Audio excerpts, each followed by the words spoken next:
Hello and welcome to the channel. I'm Holly. Today we are going to be reacting to the top 10 seasons that bombed, resulting in a show being killed off. Let's commence with Operation. Welcome to Watch Mojo, and today we're looking at 9 seasons of television that bombed so hard they killed all interest in their respective shows. What's that supposed to mean? What that means is, the next time you come into my room and carry on like this, you better be ready to finish whatever it is you came here to start. Season 3, Westworld. I read your book. Book?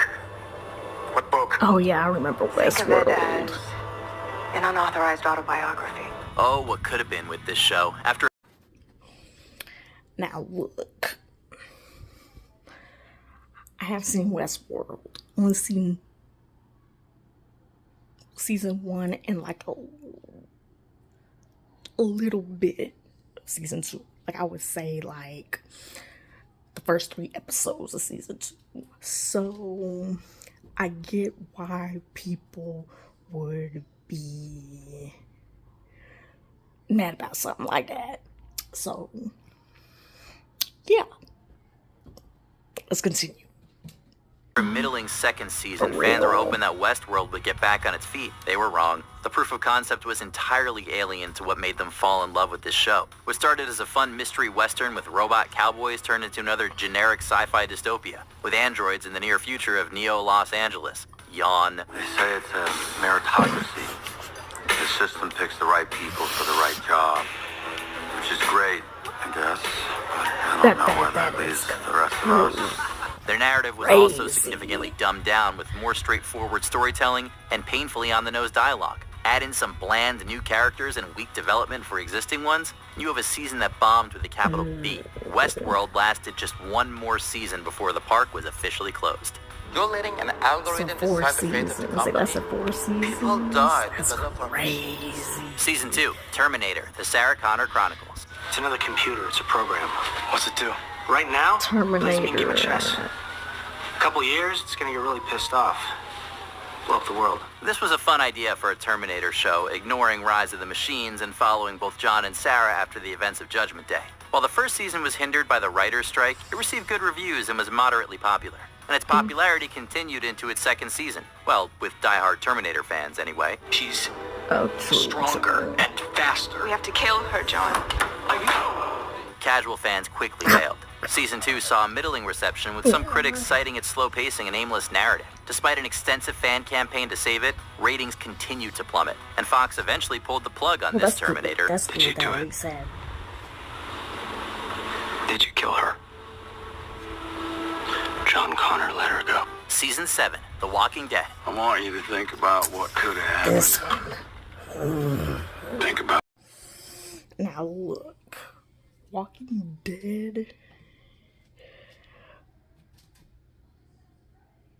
Like, look, I wasn't a very avid watcher. Okay, I didn't know about it until maybe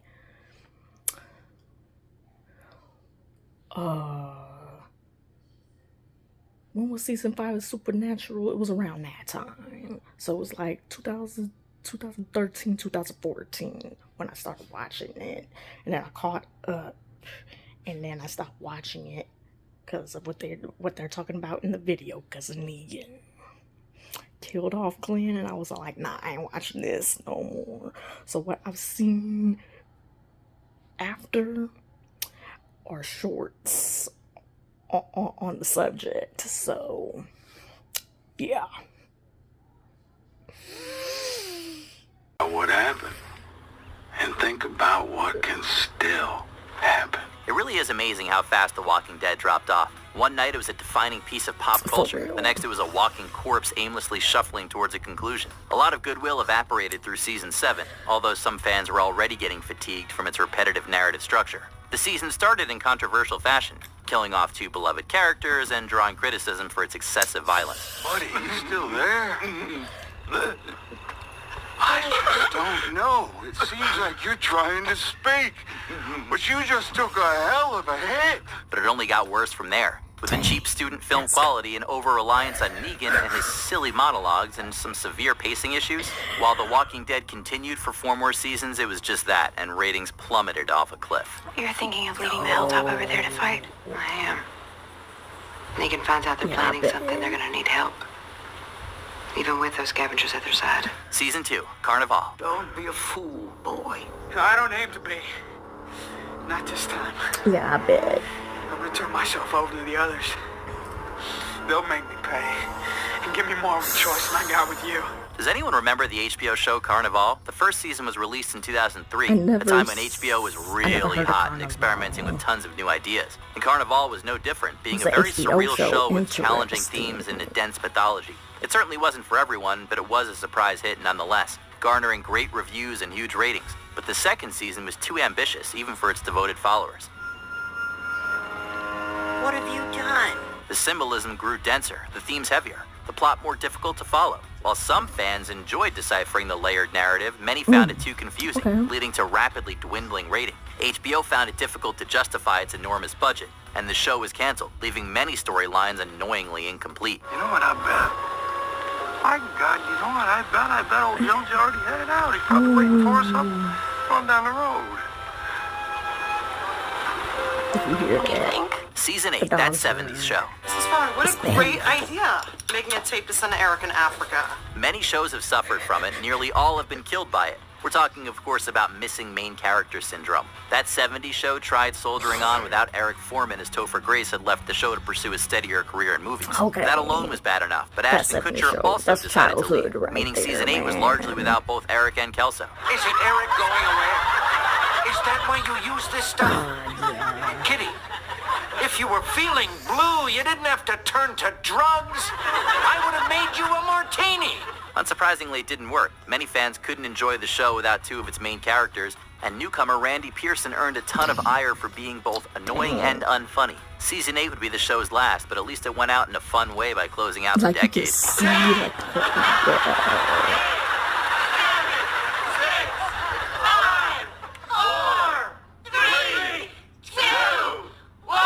Season 5, Arrested Development. You could just tell Joe said he heard something in the attic. After, Oh, yeah? Well, after Kutcher and Eric. hopefully it's not my father. The Eric guy George Senior. left. That's great. Okay. This bug guy really knows our family. Netflix tried making Arrested Development work, but if you ask the show's fans, it probably should have stayed canceled. Both of the Netflix seasons suffered from the same problems, most notably the lack of cast dynamics. Scheduling conflicts meant that many scenes were shot with only a few characters at a time, and the show completely lost the ensemble dynamic that made the first 3 seasons so fantastic. Am I that much of a monster, Michael, even to you? No, not at all. I wasn't expecting, a man to be sitting in a scuba junior leaping out at me up in the attic, that's all. This problem was much worse in season 4, but it still persisted through 5. The writing also suffered, with predictable jokes, weird character beats, and a very awkward plot structure that was both sprawling and unfocused. Season 5 failed to right the wrongs that 4 committed, and the show was canceled for a second time. I feel like men run away from me. Stuck here doing therapy. I've been deserted. Is that my fault? Season 2, Twin Peaks. If you want this case, it's yours. Harry, I want it. Few shows have dropped in quality as hard as Twin Peaks. The first season was a cultural phenomenon, with everyone asking the same question, who killed Laura Palmer? But the second was frankly a mess. This was largely owing to the absence of showrunners David Lynch and Mark Frost, both of whom left over creative differences with the network. Wyndham Earle's mind is like a diamond. It's cold and hard and brilliant. The result was an aimless disaster, with a meandering plot, bizarre storylines, and writers trying to emulate Lynch's trademark weirdness. Trying being the prominent word. By the end of 1991, the show was as dead as Laura Palmer, despite being the biggest thing on TV just 1 year before. Luckily, fans were treated to a wonderful, albeit subversive, 3rd season in 2017. This is the water, and this against the Dark well. Horse, because it's like season 2. Drink full. Differences, greater differences. Season 9, Scrubs. They tore down the old crappy hospital and rebuilt it on the med school campus. I'm just back to teach some classes. First, though, I need to do my morning good luck ritual. The 9th season of Scrubs asked a lot of its audience. It was a deeply unnecessary continuation, as Scrubs had already delivered a satisfying and emotional series finale. But now it was reversing course, and season 9's attempt to soft reboot the show was met with severe backlash by longtime fans. I smell kiwi. Yeah, it's my shampoo. I love kiwis, okay? I love them too. Actually, that's not true. They're hairy. They look like monkey nuts. Don't smell people. It's weird. It also underwent significant cast changes, with uninteresting new characters taking the spotlight while mainstays like JD, Turk, and Cox took supporting roles. Just wasn't at all what fans wanted or expected. It didn't help that the writing wasn't up to snuff either. With undeveloped characters and a more generic sitcom-y tone, the show received its lowest ratings ever and quickly flatlined. If you count to 10 before you run, I should be able to get downstairs and over to you. I'm already counting! Before we continue, be sure to subscribe to our channel and ring the bell to get notified about our latest videos. You have the option to be notified for occasional videos or all of them.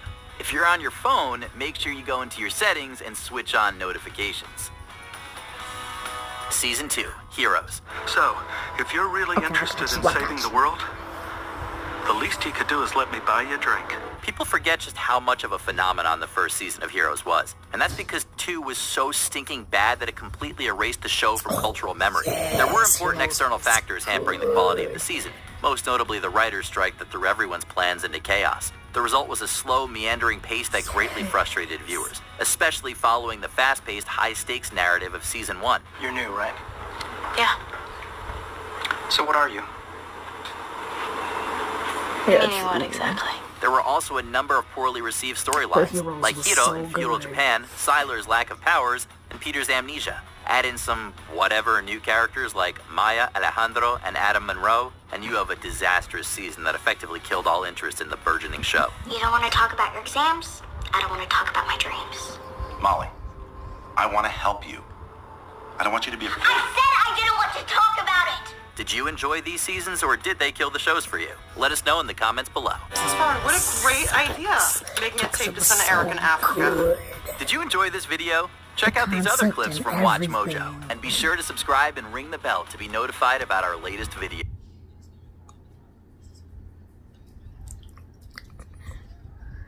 Welcome to Watch Mojo, and today we're looking at 9.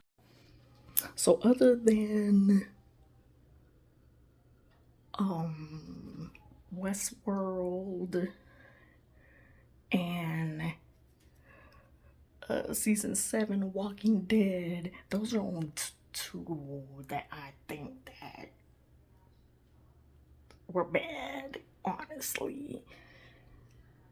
Other than that, everything is good because I haven't watched most of everything, and stuff that I have, I like them anyway, even with the gripes of the season and the show in general. So if you like this video, like, comment, and subscribe, and I will see y'all in the next one.